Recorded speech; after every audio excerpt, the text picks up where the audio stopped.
The word jihad is mentioned in the Quran about 41 times.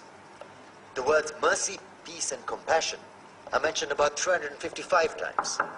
Yes, come in. Come on in, Riaz. Sit down, please. Contrary to popular belief in most Western cultures, Islam is a religion that preaches peace and tolerance. Yes, Patricia.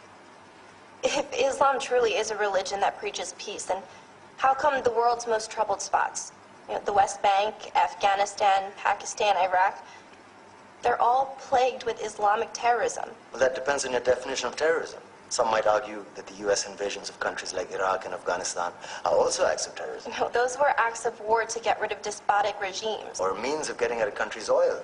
Conspiracy theories. Well, May I? Yes, please. Go ahead, Riaz. Mr. Khan is right. I mean, if we're talking about terrorists, the world's biggest terrorists are the white superpowers. Come on now. No, really, stop and think about it. Explain 9/11. Okay. Do you know how many people died in the Twin Towers strike?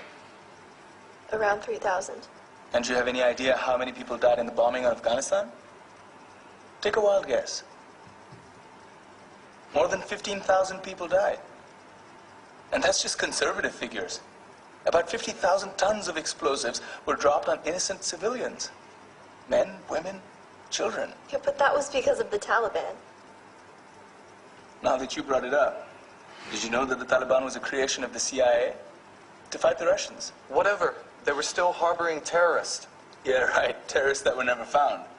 Just like the weapons of mass destruction that were never found in Iraq. Do you want to get into the death toll in Iraq? 500,000 civilians and counting. And what do Britain and America say when they don't find these weapons? It's simple. They just say sorry. And still refuse to relinquish control of these countries. What are you trying to say? What I'm trying to say is that just because you're American, wear a fancy suit, and call yourself the president, doesn't make you any less of a terrorist. I'm saying that if you don't stop meddling in other people's countries, you will face a backlash. If Muslims like you feel that way, then why don't you get out of our country? We will. As soon as you promise to leave ours.